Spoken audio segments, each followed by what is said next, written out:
সবাই ব্রেকে আশা করি খুব এনজয় করেছেন, খুব গল্প করেছেন। মনটা একটু বেশ ফ্রেশ হলো, তাহলে সেকেন্ড পার্টটা একটু বেশি করে তাহলে মাথায় ঢুকবে। So this is the second session of the whole lectures. Part B তে যেটা আমরা রেখেছি সেটা হচ্ছে ইমোশনাল ইন্টেলিজেন্স। আমি এখানে দাঁড়ালে কি এখান থেকে দেখতে পাওয়া যাচ্ছে? আচ্ছা, চেষ্টা করছি আমি। ঠিক আছে কি? ইমোশনাল ইন্টেলিজেন্স, ইন্টেলিজেন্স কথাটার মানেটা কি আশা করি সবাই জানেন। ইন্টেলিজেন্স কি? হ্যাঁ, তাহলে ইমোশনাল ইন্টেলিজেন্স কি? হ্যাঁ,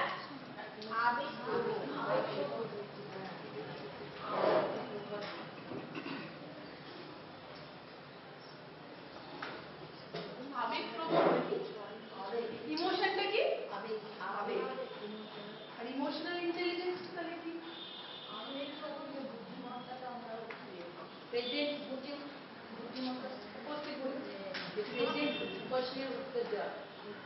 প্রেজেন্স অফ মাইন্ড, রাইট?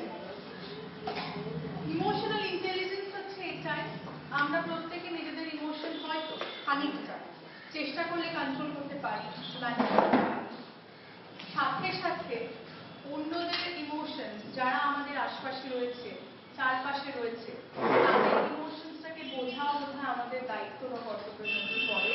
কারণ আমরা যেহেতু বললাম যে আমরা টিম ওয়ার্ক বা কোলাবোরেটিভ ওয়ার্ক ভীষণ বিশেষ করে ফার্স্ট সেশনে আমরা তাই শিখেছি।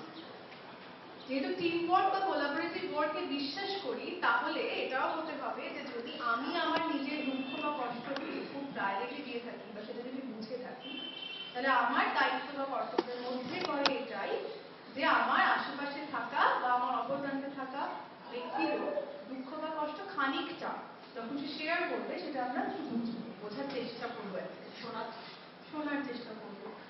অনেকে আবার শুধু শোনে কিন্তু বোঝে না, এরকম ব্যাপার থাকে, রাইট?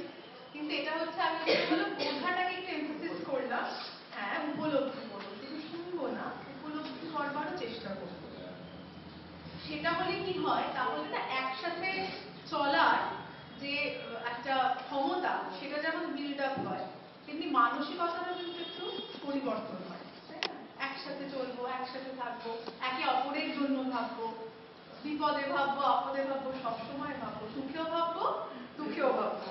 যেটা এই কিছুক্ষণ আগে যে গেমটা খেললেন, অনেক সময় দেখুন আপনারা চান বা না চান, নোয়িং আর আননোয়িংলি হয়তো করে ফেলেছেন যে কাউকে না কাউকে বলেছেন, আরে ওয়াক মানে তো ওয়াক নয়, ওয়াক মানে স্টপ, স্টপ মানে তো স্টপ নয়, স্টপ মানে ওয়াক, তাই না? কোথাও না কোথাও কিন্তু হেল্পটা আমরা করে ফেলি, তার মানে সেটা কিন্তু আমাদের ভীষণ নিজের মধ্যেই থাকে। সেটার থেকে একটুখানি এটাকে এক্সপ্রেস করতে হবে, সেই সুযোগটা এবার চলে এসে। তো ইমোশনাল ইন্টেলিজেন্স হচ্ছে এটা, it is the ability to manage both your own emotions, right? ঠিক আছে, ঠিক আছে কি? To manage both your own emotions and understand the emotions of people around you. আপনার চারপাশে থাকা মানুষজনের ইমোশনকেও আপনাকে এবার বুঝতে হবে। তাহলে নিজেরটা বুঝবো কি করে? প্রথম তো তাই ছিল, প্রথম সেন্টেন্সটাতে তো তাই ছিল যে নিজের ইমোশন বুঝতে হবে। কি করে বুঝবো? সেলফ অ্যাওয়ারনেস, নিজের সম্পর্কে আপনি কতটা সচেতন, নিজের সম্পর্কে আপনি কতটা জানেন, সেই পদ্ধতিটা জানতে হবে, নিজেকে চিনতে হবে। আমি কিছুক্ষণ আগে বললাম না, এই ব্রেকে একটু মি টাইম পেয়েছিলেন, বলেছিলাম মি টাইমে কি করতে হবে? নিজেকে ভাবুন, নিজেকে অ্যানালিসিস করুন, আপনার কোনটা স্ট্রং পয়েন্ট, আপনার কোনটা উইকনেস, সেগুলো নিয়ে ভাবুন। আপনি কোন কাজটা করতে ভীষণ ভালোবাসেন, কোন কাজটা একেবারেই পছন্দ করেন না, ভীষণ অপছন্দের। ধরুন মশারি টাঙানো, অনেকেরই থাকে, খুব অপছন্দের, রাইট? আবার অনেকের থাকে বাসন মাজাটা মনে হয় খুব রিল্যাক্সিং। আমি খুব ডে টু ডে লাইফের এক্সাম্পল দিচ্ছি এই কারণে, কারণ রিলেট করতে পারবেন তাই, রাইট? এরকম অনেক থাকে। তো সেলফ অ্যাওয়ারনেস হচ্ছে শুধুমাত্র বাসন মাজা কিংবা মশারি টাঙানো নয়, কিন্তু এটার বাইরে আরো অনেক কিছু। আন্ডারস্ট্যান্ড ইমোশনস, নিজের ইমোশনসকে একটু বোঝার চেষ্টা করুন। প্রত্যেকেরই দুঃখ হয়, কষ্ট হয়, আনন্দ হয়, ভালো লাগা থাকে, অনেক কিছু থাকে। ইমোশনস তো ফিলিংস এগুলো থাকে। এই ইমোশনস বা ফিলিংসকে আমি কি করে কন্ট্রোল করব? আমি প্রথমে বলেছিলাম সফট স্কিলস কিন্তু আমাদের শেখায় আমাদের সেরকম বিহেভিয়ার যেটা কিনা আমরা যখন সমাজে বেরোবো তখন ডিফারেন্ট সিচুয়েশন ফেস করব কি করে সেটাকেও কিন্তু শিখিয়ে দেয়। তার মানে ইমোশনস গুলোকে আমি কি করে ডিফারেন্ট সিচুয়েশনে কন্ট্রোল করব সেটা যেটার মাধ্যমে শিখতে পারবো সেটা হচ্ছে সেলফ অ্যাওয়ারনেস। আমার একটু কষ্ট হলেই ধরুন কেঁদে ফেলি, রাইট? এটা অনেকে থাকে, আবার অনেকে থাকে কানটা খুব চেপে রাখে। তার মানে কি তার কষ্ট হয় না? হয়। কিন্তু সে জানে তার কষ্টটাকে সে কখন এক্সপ্রেস করবে, কি করে কন্ট্রোল করছে, সেটাই হচ্ছে understanding your emotion. Trust intuition, নিজেকে বিশ্বাস করুন, নিজের মনকে বিশ্বাস করুন, নিজের যেটা মনে হচ্ছে সেটার উপর আস্থা রাখুন। নিজে পারবেন, যে মানে ইম্পসিবল বলে কিছু নেই, আপনি বেস্ট, আপনার দ্বারাই সবকিছু পসিবল, সেটাকে একটু খেয়াল করুন। নেক্সট হচ্ছে নো স্ট্রেংথস অ্যান্ড উইকনেসেস, নিজের কোথায় দুর্বলতা, নিজের কোথায় পোটেনশিয়ালিটি রয়েছে, মানে আপনার স্ট্রেংথ কোনটা সেটাকে জানুন। আপনি কোন কাজটা করতে খুব ভালো পারেন, কোনো কিছুর দরকার পড়ে না, কোনো কিছু চিন্তা করতে হয় না, আবার কোন কাজটাতে মনে হয় যে না আমার না এটা ঠিক জানা নেই, তাহলে জেনে নিন। উইকনেসকে উইকনেস হিসেবে দেখবেন না, উইকনেসকে আপনারা অপরচুনিটি হিসেবে দেখুন। যেটা আমি জানি না তাই জন্য এটা আমার একটা জানার অপরচুনিটি পাওয়াটা খুব দরকার, তাই না? তো স্ট্রেংথ অ্যান্ড উইকনেসেস জানলে এই কয়েকটা পয়েন্ট যদি একটু জানা যায় তাহলে নিজের সম্পর্কে অনেকটা সচেতন হওয়া যায়। আমি কিসে ভালো, আমি কি কাজটা একটু কম পারি, লক্ষ্য করে দেখুন। আমি কিন্তু এটা বললাম না আমি কিসে খারাপ, রাইট? আমি বললাম আমি কোন কাজটা একটু কম পারি, আমি কোন কাজটা একটু বেশি ভালো পারি, আবার আমি নিজেকে কতটা বিশ্বাস করি, কতটা অন্যের উপর আস্থা রাখতে পারি। অবিশ্বাস্য কথাটা বললাম না, কারণ আমি প্রথমে বলেছিলাম পজিটিভ অ্যাটিটিউড এরকম করে বিল্ড করবে নিজের সম্পর্কে বা অন্যের সম্পর্কে কখনো খুব চেষ্টা করবে, এটা তো চেষ্টার বিষয়, চেষ্টা করবেন অ্যাটলিস্ট নেগেটিভ কোনো কিছু না বলা। এটা প্র্যাকটিসের উপর ডিপেন্ড করে। নেক্সট হচ্ছে সেলফ রেগুলেশন। সেলফ রেগুলেশন মানে নিজেকে আমি কি করে চালনা করব। কন্ট্রোল ইমোশনস এন্ড ইম্পালসেস, অনেকেই দেখবেন ভীষণ শর্ট টেম্পার, অল্পেতেই রেগে যায়, হ্যাঁ? আবার অনেকেই দেখবেন নিজের রাগটাকে একটু কন্ট্রোল করতে পারে, অনেকে আবার রেগে গেলে পুরো মেরেই দেয়, হাত দাঁত উঠে যায়, হয় না এরকম অনেকে? অনেকে আবার কেউ দেখবেন এরকম দল আবার কিছু থাকে যারা কিন্তু একটু পিছিয়ে আসে, না সরে আয় এইসব ব্যাপারগুলো করে। এই ধরার লোক কিছু থাকে, কিছু লোক আবার এগিয়ে ছুটে যাওয়ার লোক থাকে, তাই না?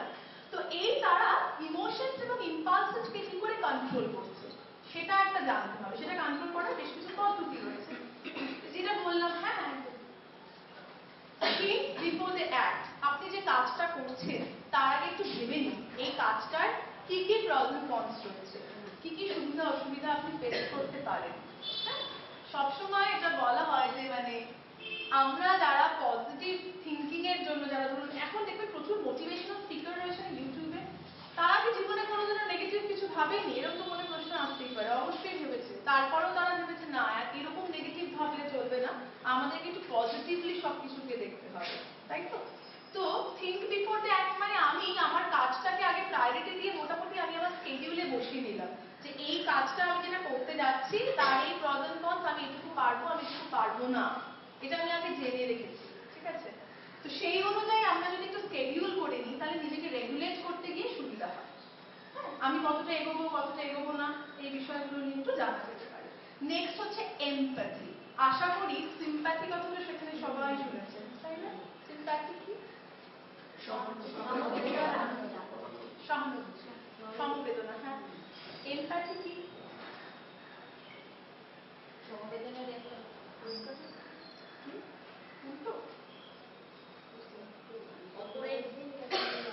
সমানুভূতি কথাটা শুনেছেন? সমানুভূতি, একটা হচ্ছে সহানুভূতি সিম্প্যাথি, এমপ্যাথির বাংলা হচ্ছে সমানুভূতি।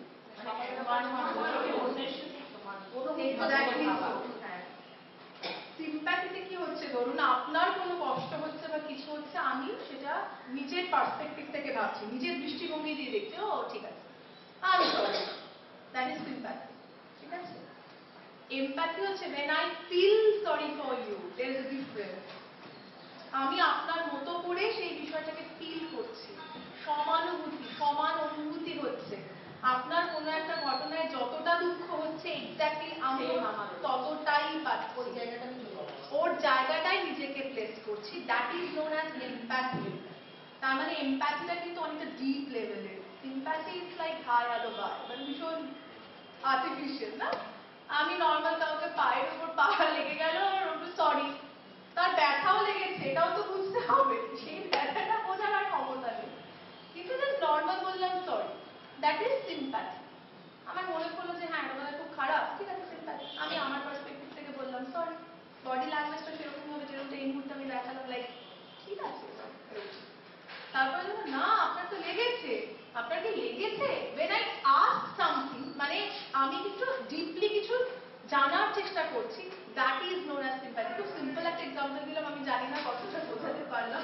that is known as empathy. when I feel sorry for you, that is the same feeling হচ্ছে।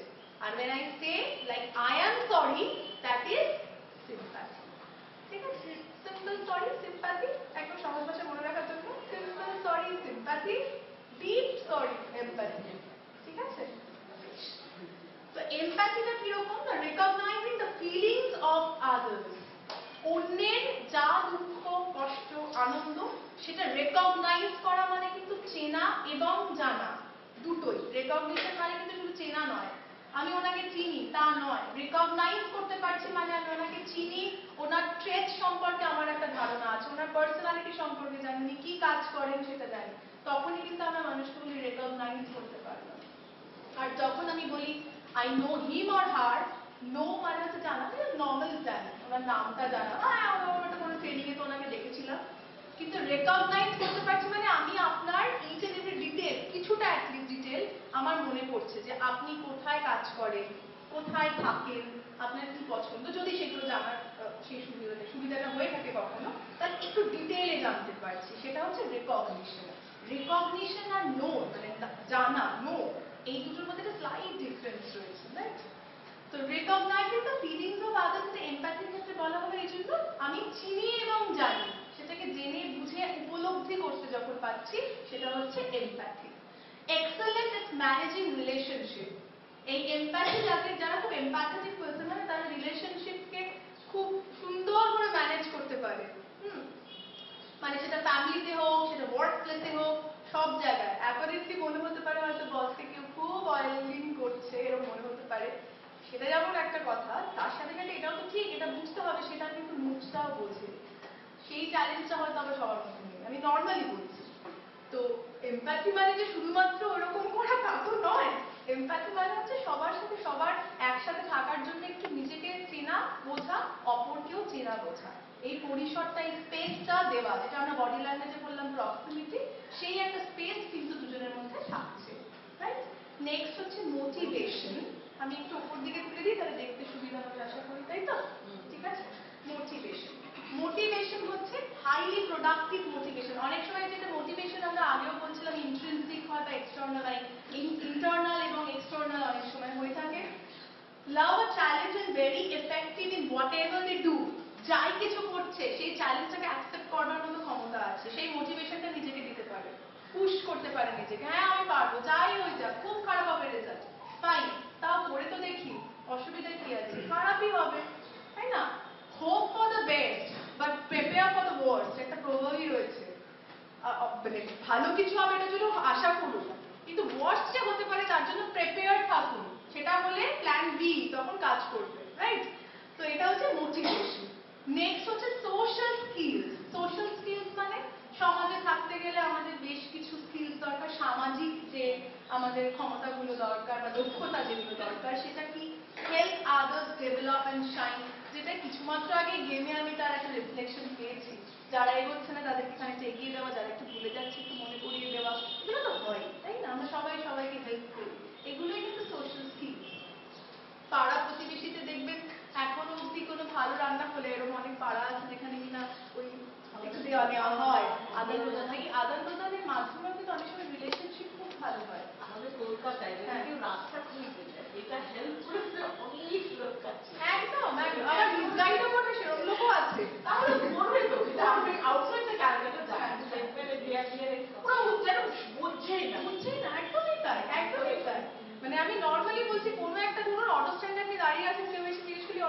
জায়গায় যাবে বা আমি এখান থেকে কি এই জায়গায় যাওয়ার বাস পাবো, অনেকে দেখবেন ইগনোর করে যায়, শুনতেই পায় না। অনেকে দেখবেন আমরা এগিয়ে যাই, তাই না? হ্যাঁ হ্যাঁ এটা এখানে হবে ওখানে হবে। এবার হ্যাঁ তার মধ্যে মিসগাইড অনেক সময় হয়ে থাকে, বাট স্টিল মানে ওই যে বললাম পজিটিভ আছে, যাই হোক কেউ তো একজন এগিয়ে এসে, ভুল বলো না ঠিক বলো, কেউ তো এসে একেবারে না আসার থেকে কেউ আশা পাবো। হ্যাঁ এক্স্যাক্টলি। তো ওই ধরনের সোশ্যাল স্কিলস গুলো একটু থাকাটা খুব দরকার। প্রত্যেকের জন্য একটু করে ভাবা, একটু এগিয়ে আসে যতটা সম্ভব হয় আর কি। Manage disputes and excellent communicators, masters at building and maintaining relationships. আচ্ছা এই বিষয়টাতে একটু বলতে চাই, যেটা আপনাদের ক্ষেত্রে এটা খুব এফেক্টিভ হবে। কারণ ধরুন আমি জানি না কতটা রিলেট করতে পারবো, তবুও বলছি ধরুন আপনাদের টেলারিং এর ক্ষেত্রে যেটা হয় যে মেজারমেন্ট একটা বিশাল বড় ফ্যাক্টর, মাপ নেওয়ার ক্ষেত্রে। সেক্ষেত্রে না অনেক সময় দেখবেন আমরা অনেকেই থাকে এই এত অব্দি রাখবো, এটা এতটাই ইঞ্চ রাখবো, এই করবো সেই করবো, একটু জিজ্ঞেস করে কথা বলে, অনেক খুব বিব্রত হয়, বাবা এত কথা বলে কেন, আমি তো বলছি হ্যাঁ। জিজ্ঞেস করা, তারপরে ধরুন আপনি বললেন না এটা আপনি এই 11 ইঞ্চ অব্দি রাখবেন না, নর্মালি একটা বলছি, তারপরে সে দেখে রিপিট করে 11ই তো, এতটা তো। এটা মানে হচ্ছে এটাই আপনাকেও খানিকটা একটু অ্যাসিওরেন্স দেওয়া যে এটাই বললেন তো আপনি, আমিও তো ঠিক শুনলাম। এই কমিউনিকেশনটা কিন্তু অনেক সময় দরকার হয়, কারণ অনেক ক্ষেত্রে যদি দেখা যায় জিনিসটা বানানোর পরে আলটিমেটলি যদি কোনো ডিসপিউট হয়, তার জন্য তো ফার্স্ট অফ অল রেসপন্সিবল থাকবে সেই যে মানুষ যে কিনা বানিয়েছে, যে পুরো বিষয়টা কেটেছে, যা কিছু করেছে সবকিছু। তারপরে যে এই বিপদটা যার ক্ষেত্রে গেল সে হচ্ছে যে পড়ছে পোশাকটা, তাই তো? সুতরাং এই ডিসপিউটটা এড়ানোর জন্য যতটা সম্ভব একটু কমিউনিকেশন করা, ম্যানেজ ডিসপিউট, ভুল হতেই পারে, ভুলের পরে সেই ভুলটাকে রেকটিফাই করা, সংশোধন করা, কি করে ম্যানেজ করবো সেই ডিসপিউটটা, সেটা জানাটাও কিন্তু সোশ্যাল স্কিলসের মধ্যে পড়ে।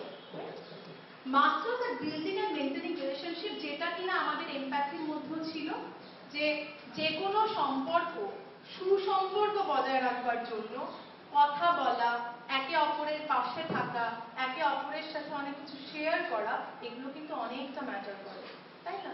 সব কিছু শেয়ার করতে হবে না, কিন্তু বিশেষ কিছু দেখবেন শেয়ার করলে হয়তো নিজেকেও একটু হালকা লাগে, তাই না? এখানে তো আপনারা আমি জানি না অনেকে হয়তো চেনেনই না, হয়তো এই কয়েকদিনের আলাদা, তাতেও দেখবেন অনেকটা পরিচিতি হয়েছে, তাই না? কেন বলুন তো? কথা বলা হয়েছে, সামান্য চা খেতে গিয়েও দেখবেন এমন অনেক কথা বলে ফেলেছেন যেগুলো হয়তো আপনার খুব কাছের মানুষকে বলে উঠতে পারেন, হয়েছে দু একটা কথা হয়তো হয়েছে, বাকি সময় তো ট্রেনিং নিয়ে আলোচনা হয়েছে, ট্রেনারদের নিয়ে আলোচনা হয়েছে, কাউন্সিল নিয়ে আলোচনা হয়েছে, নানান কিছু নিয়ে আলোচনা হয়েছে, তবুও তো হয়েছে, তাতেও তো খানিকটা চেনা জানা হয়েছে। সোশ্যাল স্কিলসের মধ্যে কিন্তু এই ধরনের স্কিলসও পড়ে, কমিউনিকেশন, সোশ্যালি কমিউনিকেট করছি কি করে, আমরা একে অপরকে না চিনেও কি করে একে অপরের সম্পর্কে একটু হলেও জানছি, সেটাও কিন্তু ডিপেন্ড করে সোশ্যাল স্কিলসের মধ্যে। Next we are coming to the communication skills in a deep way. আমি তো বারবার বলাচ্ছি না, ঠিক আছে কি এটা? কমিউনিকেশন স্কিলসে আমি যেটা বলার সময়ই বললাম যে দেখুন এখানে একটা ছবি রয়েছে,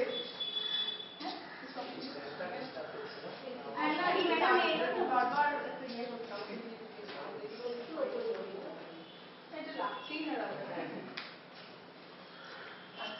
তো কমিউনিকেশন স্কিলসটা কি চলে যাবে না? হ্যাঁ একদম চলে যাবে, ঠিক আছে, কিন্তু ওপরেরটা লেখাটা চলে যাচ্ছে। Communication skills ki the ability to communicate ideas to others effectively is an absolute essential requirement for our career building. ঠিক আছে? কমিউনিকেশন স্কিলস আমি যখন আগের সেশনটাতে একটু বলছিলাম যে কমিউনিকেশন নর্মালি বুঝি এটাই যে transferring of ideas or information, মানে একজন আরেকজনকে কোন একটা আইডিয়া দিচ্ছে, ইনফরমেশন পাস অন করছে, সেটা বুঝি। কিন্তু না, শুধু তো সেটা নয়, সেটার মধ্যে থাকে বললাম যে চ্যানেল, ব্যারিয়ার্স, সেন্ডার, রিসিভার্স, এই একটা গোটা প্রসিডিওর থাকে। তো এই গোটা প্রসিডিওরে কি হয়, শুধুমাত্রই যে ইনফরমেশন পাস অন হয় বা ট্রান্সফার হয় তাই নয়, তার মধ্যে থাকে অনেক রকম ফিলিংস, ইমোশন, যেটাকে আমরা প্যারালিঙ্গুইস্টিক পার্টে ফেলি, সেগুলোও কিন্তু অনেক সময় হয়, যেখানে ভয়েস মডুলেশনও থাকে, আমি কি করে কার সাথে কি ভাষায় কথা বলছি, কমিউনিকেশনের মাধ্যমে কিন্তু সেটাও ট্রান্সফার হয়। আমি এই মুহূর্তে যেভাবে কথা বলছি সেখানে আমার ভয়েস রয়েছে, মেসেজ রয়েছে, আমার টোন রয়েছে, পিচ রয়েছে, ভয়েস মডিউল যে করছি সেটাও রয়েছে, প্রত্যেকটা জিনিসই একটা পুরো সম্পূর্ণ হয়ে আপনাদের কাছে যাচ্ছে, তাই তো? সেটাই হচ্ছে কমিউনিকেশন। তো কমিউনিকেশনের ক্ষেত্রে জরুরি বেশ কিছু জিনিস রয়েছে, যেটা হচ্ছে অ্যাক্টিভ লিসনিং। একদম ফার্স্টে দেখতে পাচ্ছেন, খুব মন দিয়ে শুনতে হবে। লিসনিং তাহলে কেন বললাম না, বললাম কেন অ্যাক্টিভ লিসনিং? অ্যাক্টিভলি শুনতে হবে। শুনলাম, শুনছিস, হ্যাঁ, কিরে শুনছিস, দেখবেন অনেকে মেসেজে এই যে করে লিখতে থাকে, রাইট? এবার অ্যাক্টিভ লিসনিং হচ্ছে হ্যাঁ শুনছি, বল, কেউ বা মাথা নাড়ে। এবার আমি যখন সামনে থাকি নর্মালি বলছি, শুনে দেখবেন আপনারা তো কোনো একটা ভিউ বা কোনো কিছু ফিডব্যাক হয়তো আপনি তাকে দিলেন, আপনি কোনো কিছু শেয়ার করলেন, সেটা হচ্ছে অ্যাক্টিভ লিসনিং। অ্যাক্টিভ লিসনিং মানে যখন আমি প্রপারলি মন থেকে কান টান খুলে যখন শুনছি, এবং আমার যখন পারফরমেন্সের পালা আসবে তখন যেন সেই রিফ্লেকশনটা প্রপারলি রিফ্লেক্টেড হয়, সেটাই হচ্ছে অ্যাক্টিভ লিসনিং। ঠিক আছে? নেক্সট হচ্ছে going beyond simply hearing the words, যেটা এইমাত্র বললাম। শুধুমাত্র বেশ কিছু শব্দ শুনছি, এই যে কমিউনিকেশন শব্দটা শুনলাম আর বুঝলাম আচ্ছা আচ্ছা কমিউনিকেশন তো কিছু না, ওটা তো যোগাযোগ মাধ্যম, এরকম নয়। কমিউনিকেশন মানেও আমি এটা বললাম এফেক্টিভ কমিউনিকেশন। কমিউনিকেশনের মধ্যে আরো অনেক কিছু বলেছি, সেন্ডার বলেছি, রিসিভার বলেছি, চ্যানেল বলেছি, ব্যারিয়ার্স বলেছি, হিন্ডারেন্সেস বলেছি। এই যখন প্রত্যেকটা মাইনিউট ডিটেইলগুলো যখন শুনছেন, সেটাকেই অ্যাকচুয়ালি বলে অ্যাক্টিভ লিসনিং। খুব ভালো করে মন দিয়ে শোনা এবং আত্মস্থ করা, উপলব্ধি করা। মাইন্ডফুল অ্যান্ড ফোকাস, এই প্রত্যেকটা মানেই আমি এক্ষুনি বললাম। নেক্সট হচ্ছে showing interest by practising good eye contact. আমি প্রত্যেকের দিকে তাকিয়ে তাকিয়ে কথা বলছি, তার কারণ মানে এরকম নয় যে আমি ওনার দিকে 1 মিনিট তাকালাম মানে ওনার দিকে আর 1.5 মিনিট তাকালাম, বিষয়টা সেটা না। যখন আমি কথা বলছি তখন আমার সবার দিকে কিন্তু চোখটা যাচ্ছে। এই আই কন্ট্যাক্টটা মেনটেন করা মানে হচ্ছে যে আমি কিন্তু সবাইকে একসাথে ইনফরমেশনটা প্রোভাইড করছি, কোনো একজনকে ইন্ডিভিজুয়ালি নয়, সবার জন্য। নেক্সট হচ্ছে রিফ্লেক্ট হোয়াট ইউ হিয়ার, যেটা বললাম। আপনার পারফরমেন্সের মাধ্যমে, আপনার এক্সিকিউশন পার্টে, আপনার কাজের মাধ্যমে আপনি যা কিছু শুনছেন, যা কিছু উপলব্ধি করছেন, যা কিছু কম্প্রিহেন্ড করছেন, বোধ করছে যেটা আপনার, সেটাকে রিফ্লেক্ট করুন, তার একটা প্রতিফলন ঘটুক আপনার কাজে। Manage conflict effectively. কনফ্লিক্ট মানে যে কোনো ধরনের প্রবলেম আমরা ফেস করতেই পারি, সেটাকে পজিটিভলি ইফেক্টিভলি হ্যান্ডেল করা। কি করে আমি সেটাকে রিজলভ করতে পারছি, তার একটা প্রপার রেজলিউশন কি হতে পারে সেটা ভাবা। সমস্যার সমাধান শুধু নয়, সমস্যাটাকে সম্পূর্ণরূপে মিটিয়ে ফেলাটাই হচ্ছে উদ্দেশ্য, তাই না? সেটা যেন পরবর্তীতে রেকর্ড না করে। বা অনেক সমস্যা এমনও হতে পারে সেটা থেকে আপনি কিছু শিক্ষা পেলেন, সেই শিক্ষাটাকে মাথায় রেখে পরের বার যে প্রজেক্ট চেষ্টা করবেন সেই সমস্যার জন্য সেইখানে আবার রিফ্লেকশন না হয়, তখন দেখবেন আপনার বি সমস্যা এসে হাজির হয়েছে, কিন্তু সেটাও আপনার একটা লেসন যে আচ্ছা এ হলো, এর রেজলিউশন এটা, বি হতে পারে, বি হলে আমাদের আবার সেরকম ভাবে প্রস্তুত থাকতে হবে, যেটা বললাম hope for the best but prepare for the worst. আচ্ছা, ক্ল্যারিটি অফ থটস থাকাটা দরকার, যেমন সেরকমই আমি যখন কথা বলছি কথার মধ্যে একটা স্পষ্টতা থাকাটা খুব দরকার। স্পষ্ট উচ্চারণ, স্পষ্ট বাচনভঙ্গি মানে কথা বলার ধরন, সেটা থাকাটা খুব দরকার। শুধু তাই নয়, আমাদের চয়েস অফ ওয়ার্ডস সম্পর্কে কিন্তু ক্লিয়ার থাকতে হবে। দেখুন নেক্সট পয়েন্টেই রয়েছে বোধহয় ইউজিং ওয়ার্ডস এফিশিয়েন্টলি। কি ধরনের শব্দ প্রয়োগ করছি, আমি ফার্স্ট সেশনেই বলেছি আমি চেষ্টা করি, এটা সবারই উচিত, যে অ্যাবিউসিভ কোনো রকম কোনো ওয়ার্ডস বা কাউকে ভীষণ টন্ট করে কোনো কথা বলা, কারোর সম্পর্কে খুব প্র্যাঙ্ক সেই অর্থে করা উচিত নয়। নর্মালি তো উচিত নয়, তাই না? আমি তাকে তার যেটা ভালো লাগছে না তাকে সহজ ভাষায় বলবো, কিন্তু কোনো খারাপ কিছু বলবো না, তাকে আঘাত করবো না, কোনোভাবেই হার্ট করবো না। সুতরাং ইউজিং ওয়ার্ডস এফিশিয়েন্টলি এই জন্যই, চয়েস অফ ওয়ার্ডস এমন করো, চয়েস অফ ওয়ার্ডস এতটাই সুন্দর করো যাতে তাদের বুঝতে সুবিধা হয়, যে কারণে আমি খানিকটা চেষ্টা করছি আপনাদেরকে এমন কিছু এক্সাম্পল দেওয়া যেটা আমার ক্ষেত্রে বুঝতে সুবিধা হয় এবং আপনাদেরও রিলেট করতে সুবিধা হয়, কারণ আমি আপনাদের এই জব রোলটা সম্পর্কে সত্যি বলছি কনসেপশন কিন্তু আমার জিরো। যদিও এটা সফট স্কিলস বলে খানিকটা সুবিধা হচ্ছে, হ্যাঁ, কিন্তু আদারওয়াইজ এই জব রোলটা সম্পর্কে আপনারা এক্সপার্ট, আমি নই। আচ্ছা, conflict resolution and ability to manage and resolve. আচ্ছা, দেখতে পাওয়া যাচ্ছে এবারে? হ্যাঁ, এক্ষুনি বললাম ধরুন কোনো একটা ডিসপিউট হয়েছে কোনো কিছুর জন্য, অর্ডার প্রপারলি ডেলিভারি করতে পারলেন না, সেটা তো একটা ডিসপিউট, সেটা তো সমস্যা, সেটাকে ম্যানেজ করতে হবে, একটা প্রপার রিজন দিতে হবে যে এই কারণের জন্য হয়নি, আমার ডেলিভারি যে এজেন্ট ছিল সেই আসতে বা হোয়াটএভার, যে কোনো একটা রিজন যেটা হবে সেটা দিয়ে একটা কিছু ম্যানেজ করা, রিজলভ করা। রিজলভ মানে কিন্তু সমাধান করা। শুধুমাত্র ম্যানেজ করলে হবে না, সেটাকে রিজলভও করতে হবে। আন্ডারস্ট্যান্ড ক্লায়েন্ট নিড, যে ছবিটা অ্যাকচুয়ালি উপরে দেখতে পাচ্ছিলেন, এখানে দেখুন মেজারমেন্টের সময় অনেক সময় বলা হয় আচ্ছা এখানে এত অবধি রাখবেন, হাতটা আমার এতটা হবে। এই নিডটা বোঝা, আপনি আপনার না না না আপনাকে কে বলেছে হাতটা এতটা, আপনার এখন স্লিভলেস বললেই ভালো লাগবে, এইরকম নয়। আপনাকে বুঝতে হবে যে ক্লায়েন্টের নিডসটা কি, সে এক্স্যাক্টলি কি চাইছে, সেটাকে একটু প্রায়োরিটি দিই। সেটা হচ্ছে খানিকটা এমপ্যাথি, সে কি চাইছে, সে কি জানছে, জানা বা বোঝার দায়িত্ব আমাদের। তারপরে রয়েছে যে প্রপার কাস্টমার সার্ভিস। আপনি যদি এই সমস্ত উপরে যা কিছু বলা হলো সেগুলো যদি প্রপারলি করা হয়, আপনি কাস্টমারকে প্রপারলি সার্ভিসটা দিতে পারবেন।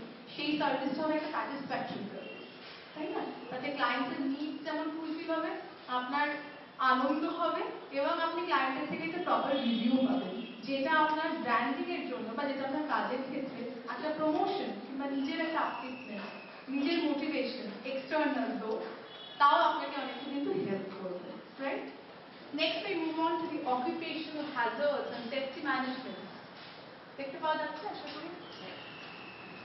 আমি একটু উপর দিকে রাখছি যাতে নামটা একটু দেখতে পাওয়া যায়। Occupational hazards and safety management বলতে এখানে বোঝাতে চেয়েছি অকুপেশনাল হ্যাজার্ডস মানে এটা স্পেশালি চেষ্টা করেছি আপনাদেরকে আপনাদের যা জব রোল সেই অনুযায়ী একটুখানি ভাবার, যে আমাদের ক্ষেত্রে মানে এরকম অকুপেশনে নানান ধরনের বিপদ বা যা কিছুর সম্মুখীন কিন্তু হতে পারে অনেকে। তো সেই ধরনের বিপদগুলো হলে সেটাকে আমরা ম্যানেজ করবো কি করে, সেটা থেকে বেরোবো কি করে। প্রথমে দেখুন বেশ কিছু ডুজ এন্ড ডোন্টস বলে রয়েছে, সেই পার্টটাতে আমরা আসছি। তার আগে একটুখানি বলবো ছবিটাতে কনসেন্ট্রেট করতে। সেখানে দেখুন লেখা রয়েছে tips for stress management, right? আমরা একদম প্রথমে দেখুন জেনেছিলাম guiding principles of soft skills, যখন পড়ছিলাম তখন জানলাম ওখানে যে টাইম অ্যান্ড স্ট্রেস ম্যানেজমেন্ট, ওই শব্দ পড়েছিলাম না? তো সেখানে বলেছিলাম কি সময়কে গুরুত্ব দিতে হবে, রাইট? স্ট্রেস যদি আসে সেটাকে ম্যানেজ করতে হবে, সেটার ম্যানেজিং প্রসিডিওর কি বলেছে এখানে, ম্যানেজ টাইম, নিজের টাইমকে ম্যানেজ করবো কি করে, একটা প্রপার স্কেডিউল মেনটেন করে, রুটিন মেনটেন করে। মেডিটেশন, নিজেকে একটু সময় দিন, একটু ধ্যান করা, নর্মালি মেডিটেশন করা। স্পেন্ডিং টাইম উইথ নেচার, অনেকে দেখবেন খুব মানে টেনশন হলে না দেখবেন না, যারা গার্ডেনিং খুব ভালোবাসে তারা ভাবে যে ওটা আমার একটা রিল্যাক্স, মানে আমি না ওখানে গেলে খুব মেন্টালি পিস ফিল করি, এরকম হয় কিন্তু অনেকের। অনেকের আবার মনে হয় একটু গল্প পড়লে বোধহয় ভালো হয়, একটু গান শুনলে ভালো হয়, একটু গল্পের বই পড়লে আমি রিল্যাক্স ফিল করতে পারি। এবার আপনি কিভাবে নিজেকে রিল্যাক্স ফিল করবেন সেটা ডিফারেন্ট ব্যাপার। অনেকের ক্ষেত্রে দেখা যায় স্পেন্ডিং টাইম উইথ নেচার, প্রকৃতির সাথে একটু বেশ ঘুরে বেড়ালেন, পার্কেই হয়তো একটু ঘুরে এলেন, বা সামনে নতুন কোনো লেক আছে সেখানে একটু হেঁটে এলেন, মাঠে হেঁটে এলেন ঘাসের ওপরে, তো সেটা আপনাকে একটা রিল্যাক্স ফিল করার। তারপর হচ্ছে লিসেন টু দ্য মিউজিক, এটা তো বলার কিছুই নেই, বুঝতে পারছেন। থিঙ্ক পজিটিভ, যেটা নিয়ে ফার্স্ট সেশনটাই হলো। Exercise, talk with friends and read books. অনেক সময় দেখা যায় যে কথা বললে আমাদের দুঃখ কষ্টের যা কিছু ভার সেটা খানিকটা শেয়ার করলে একটুখানি কমে, তাই না? ওই জন্য বন্ধুর সাথে কথা বলা বা নিজের পরিচিতির সাথে কথা বলা, বাড়িতে বাবা মায়ের সাথে কথা বলা, এগুলো কিন্তু একটু দরকার হয়। একা কখনোই থাকা যায় না, আপনি যে কোনো ভাবেই থাকুন না কেন একা থাকাটা ইম্পসিবল, তাই না? বারবারই মনে হয় যে অনেকেই বলে আমি না কথা না বলে থাকতে পারি না, দেখবেন অনেকেই থাকে, তাহলে বসবো না। কথা না বলে থাকতে পারে না সেটাই বরং নর্মাল, বরং কথা না বলে যারা থাকে কিন্তু ভীষণ অ্যাবনর্মাল কিছু মনে হয়, তবে এতক্ষণ কথা না বলে আছে কি করে একটা মানুষ, নিশ্চয়ই খুব প্রিভিলেজ আছে, নিশ্চয়ই খুব স্পেস মেনটেন করছে, তাই না? তো বা সে তার ওই স্পেস বাবলে চায় না যে অপরিচিত কেউ এসে খুব একটা বেশি না বলা, এরকম। তো যাই হোক, এটা হচ্ছে স্ট্রেস ম্যানেজমেন্টের বেশ কিছু টিপস। স্ট্রেস ম্যানেজমেন্ট আগে কেন বললাম, কারণ বিপদটা হলে না স্ট্রেসটা সবার আগে হয়, টেনশনটা সবার আগে হয়, সেটা কি করে ম্যানেজ করবো এটা আগে জেনে নিই, মানে নিজেকে নিয়ে আগে জেনে নিলাম। এরপরে জানবো যে অকুপেশনাল হ্যাজার্ডস যেগুলো হতে পারে, যেগুলো পুরোটাই এক্সটার্নাল, বাইরের জগতে হচ্ছে, সেটাকে আমরা এবার কি করে ম্যানেজ করবো, সেটার বেশ কিছু ডুজ এন্ড ডোন্টস আছে। এবার এটাকে আমি একটু উপরে তুলে দিই, দেখতে সুবিধা হবে, রাইট? আচ্ছা, ডিসপোজ অল ওয়েস্ট প্রপারলি, এটা ডুজের আন্ডারে আছে, মানে এটা করতে হবে। কিরকম? ধরুন প্রচুর কাপড় টাপড় কেটে ফেলেছেন, রাইট? কেটে ওই ঘরের মধ্যে ছড়িয়ে রেখে দিয়েছেন, তাহলে সেটা কেমন হবে? ভালো একেবারেই হবে না। যা কিছু ওয়েস্ট সেটাকে একটা প্রপার জায়গায় ডিসপোজ করে দিন, একটা রাখার চেষ্টা করুন, কিংবা কোনো একটা কার্টুনে রেখে দিন normally. Efficient use of energy, আমি প্রথমে ডুজ গুলো বলছি তারপরে ডোন্টস গুলো বলবো। কিরকম? ধরুন এখানে এই যে ট্রেনিংটা হয়ে গেল কথার কথা বলছি, তারপরে ধরুন এখানে ফ্যান চলছে, লাইট জ্বলছে এবং আপনারা যে যার মতো হাহা হি করতে থাকবে। তো সেটা কি করবে? এটা কি ঠিক নয়। যখন প্রয়োজন তখন এনার্জিটাকে প্রপারলি ইউটিলাইজ করো, যখন প্রয়োজন নয়, যখন ইউজ হচ্ছে না, সেটাকে বন্ধ করে দিও। লাইট, ফ্যান বা নর্মালি আপনারা যারা মেশিন নিয়ে কাজ করেন ধরুন বলছি, সেই মেশিনটাকে যদি কোনোভাবে প্লাগ কোথাও করতে হয়, কাজের পরে সেটাকে আনপ্লাগ করে দিন। এটা কিন্তু একটু রেসপন্সিবিলিটি। সবচেয়ে ভালো এক্সাম্পল হচ্ছে দেখবেন বাড়িতে এখন অনেকে থাকে মোবাইল চার্জের পরে মোবাইলের চার্জারটা প্লাগ পয়েন্টে সেই দেওয়া থাকে, সুইচটাও অন করা থাকে, নিজেদের মতো মোবাইল নিয়ে বেরিয়ে পড়ে হয়, কিন্তু এটা নর্মালি দেখা যায়, নিজেরাও হয়তো অনেক সময় করে ফেলি। চেষ্টা করবেন খুব সচেতন ভাবে যে সেটাকে তুলে রাখা এবং সুইচটাকে বন্ধ করা। এই ছোট ছোট কাজ দিয়ে তারপর না মেশিনের দিকে যাবে। ছোট কাজটা বাড়ি থেকে চ্যারিটি বিগিনস অ্যাট হোম, প্রথমে একটা নিজে করুন তারপরে তো, তাই না? আচ্ছা, তারপরে in case of fire incident always use stairs. অনেক সময় আগুন টাগুন লেগে যেতে পারে, এরকম ধরনের বিপদের সময় স্টেয়ার্স মানে সিঁড়ি ইউজ করা, এবং প্রত্যেকেরই উচিত একটু একটু জেনে নেওয়া যে ফায়ার এক্সটিংগুইশার কি করে ইউজ করতে হয়। এটা নর্মালি দেখবেন কোনো রকম ওয়ার্ক প্লেসে এরকম অনেক সময় হতেই পারে, কোনো কিছু থেকে আগুন লেগে যেতে পারে। তো সেই ক্ষেত্রে বাঁচবার জন্য যেটা দরকার সেটা হচ্ছে প্রথমত ডোন্ট প্যানিক। প্যানিক করা চলবে না। স্টেয়ার্স ইউজ করুন, সবাইকে নিয়ে একসাথে আসুন, ইনফরমেশন প্রপারলি দিন যে আমরা এত মানে উত্তেজিত হওয়ার বা ভয় পাওয়ার মতো কিছু হয়নি, এবং সাথে সাথে ফায়ার এক্সটিংগুইশার কি করে ইউজ করতে হয় সেটা প্রপার একটা ব্যবহার কিন্তু নিজে জানা এবং অপরকে জানানো, এটা নিজেদের দায়িত্ব। নেক্সট হচ্ছে unplug electrical equipment after it is charge, যেটা আমি কিছুক্ষণ আগেই বললাম। যদি কোনো মেশিনকে চার্জে দিয়ে তারপরে কোনো কাজ করতে হয়, চেষ্টা করুন চার্জ ফুললি হয়ে যাওয়ার পরে সেটাকে আনপ্লাগ করে দেওয়ার। এনার্জিকে মানে অযথা মানে সেটার অপব্যবহার করাটা বোধহয় উচিত না, সেটা এফিশিয়েন্টলি ইউজ করুন, যেটা যখন আপনার প্রয়োজন তখন যেন সেটার প্রপার ইউটিলাইজেশন হয়। ডোন্টস এর মধ্যে যেটা রয়েছে, যেটা হচ্ছে একেবারেই করবেন না, সেটা হচ্ছে যে don't wear loose cloth near machine. মেশিনের সামনে কাজ করার সময়, মেশিনের সামনে যখন ধরুন কেউ কাজ করছে, খুব ঢিলেঢালা পোশাক যেটা কিনা মেশিনে আটকে যেতে পারে, এরকম একেবারেই পরবেন না, কারণ তাতে বিপদের আশঙ্কা বরং বাড়ে, তাই না? তো সেরকম কিছু করা যাবে না, একটু খেয়াল রাখতে হবে। Block fire exit, don't do that. Fire exit ধরুন যেটা রয়েছে সেখানে ধরুন আপনি এই যেটা বললাম যে বেশ কিছু কাপড় যেগুলো বেস্ট মেটেরিয়াল হয়তো ভাববেন না ওখানে তো কেউ যায় না, ওই বক্সগুলো বরং ওখানেই রেখে দিন। তাড়াহুড়োর সময় দেখবেন বা বিপদের সময় দেখবেন ওই রাস্তাতেই ব্লক, সেটা দয়া করে করবেন না। So don't block fire exit and cause a tripping hazard by dangling electrical cords. মানে ধরুন এই যে এত তার এখানে না, তো ওরকম ধরুন মেশিন চলছে প্রচুর, তাই তো? তো সেখানে যদি নিচে এরকম প্রচুর তার থাকে, তো যেতে আসতে গিয়ে তো মানুষের একেবারে পায়ে হোঁচট খেয়ে পড়বে। তো সেটা যেন না হয় একটু খেয়াল রাখতে হবে, মানে এমন ভাবে তারগুলোকে রাখবেন না যাতে লোকের বিপদ হয়। চেষ্টা করা উচিত একটা প্রপার ওয়েতে যেন থাকে, যাতে কেউ না ট্রিপ মানে হোঁচট খেয়ে পড়ে। নেক্সট হচ্ছে ডু নট প্যানিক। কোনো কিছুতে হঠাৎ করে প্যানিক না করে বেটার যখন খুব বিপদের সম্মুখীন হচ্ছেন, যে ধরুন আপনার সুপারভাইজার, যে ধরুন আপনার লিডার, তাকে গিয়ে একটু আলোচনা করুন, তার সাথে আলোচনা করুন যে এই বিপদের সময় কি করে। সেটা কিন্তু শুধুমাত্র ফায়ার অ্যাক্সিডেন্টের জন্য বলছি না, যে কোনো ধরনের বিপদ সবসময় যে নিজে সামলানো যায় তা তো নয়। তো তখন চেষ্টা করা উচিত যিনি হেড আছেন তার সাথে বসে আলোচনা করা, সবাই মিলে আলোচনা করা। সবাই মিলে আলোচনা করলে দেখবেন কোনো না কোনো একটা উপায় ঠিকই হয়ে যায়, তাই না? Do not work in poor lighting. এটা না এরগোনমিক্স পার্ট বলে একটা পার্ট হয়, সেটার মধ্যে পড়ে। দেখবেন অনেকের মেশিনে কাজ করতে করতে দেখবেন ঝুঁকে কাজ করার একটা অভ্যেস রয়েছে, যেখানে ধরুন একটু আলো কম আছে সেখানে কাজ করার অভ্যেস হচ্ছে। এই অভ্যেসগুলোকে না একেবারে মাথায় তুলতে দেবে, মানে এই অভ্যেসগুলো ভীষণ খারাপ। তাতে তাদের চোখের যখন স্ট্রেস পড়ে, কাজটাও সে প্রপারলি করতে পারে না, তার শারীরিক অসুবিধা হয়, সেটাও তো উচিত নয়। এবং সিটিং পশ্চাৎ, যেটা আমি বডি ল্যাঙ্গুয়েজের সময় বলেছিলাম, সিটিং পশ্চাৎটা প্রপার করা উচিত। খুব ঝুঁকে কাজ করা, খুব নিচু হয়ে কাজ করা, কম আলোতে কাজ করা, এগুলো একেবারেই উচিত নয়। এগুলো হচ্ছে এরগোনমিক্স পার্টে পড়ে, যে do not work in poor lighting.